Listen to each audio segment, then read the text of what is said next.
Let's get started as Golf Life met up with PGA Tour caddy Kip Henley. Henley is colorful, funny, a little something, and never afraid to say what's on his mind. Yeah, thanks a lot for this one, Mr. Dye. We followed Kip as he carried Brian Gay's bag for a Wednesday Pro-Am and left the microphone open.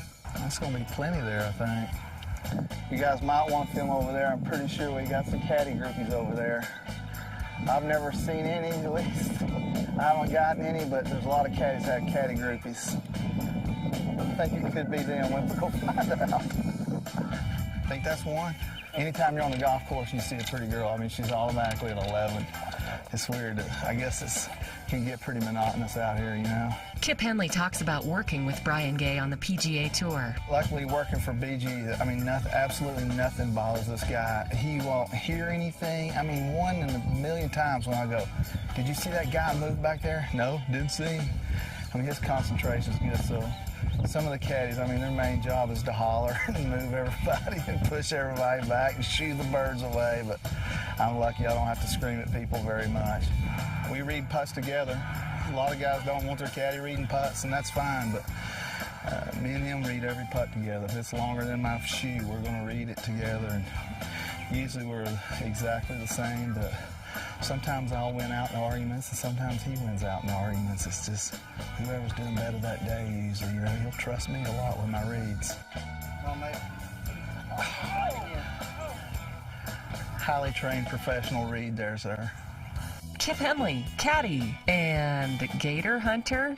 Yeah, at 15 at Harbortown, I've never seen a gator do that before. He was like a 7-footer. Somebody said maybe 8, and my buddies are saying 15-footer.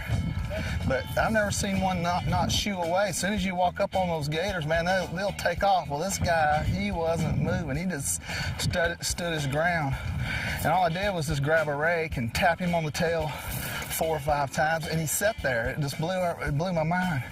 And so I looked, and his front left leg was missing. So I guess a big gator chewed off his front left leg, so I got a lot more confidence. And I scooted up near his head. And I figured if he ran, he'd just run in a circle because he's got missing a leg, so he couldn't come and get me. So I started poking him in the head, and he sat there. Then I poked him a little harder, and finally he went down in the water.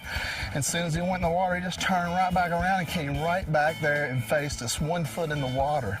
Then I had to hit him on the head a little bit because Brian's ball's right there. And if he goes and drops it, it's going to be in a worse position. So I'm smacking him in the water, grounding my rake in the hazard, worrying about getting a 2-shot penalty for my man. They said, Kip, you can't touch the hazard. I think I can touch the hazard in this circumstance to defend our lives. It's not all fun and games. There is some work to be done on the Pro-Ams. I mean, you can throw it over that. 215. Told you. Brian and Kip use this time to familiarize themselves with the course and to get a few bad shots out of the way. Yeah, we've been right in that little... It's Wednesday. Oh, thank goodness. We've got a couple of bounces out of the way that we don't need to happen on tomorrow. Started to get behind you, didn't it? There's going to be plenty there, I think. The wind kind of turned, didn't it? BG over there helping the boys. It's a pretty good green reader. Yeah, I thought it would grab up into that green too.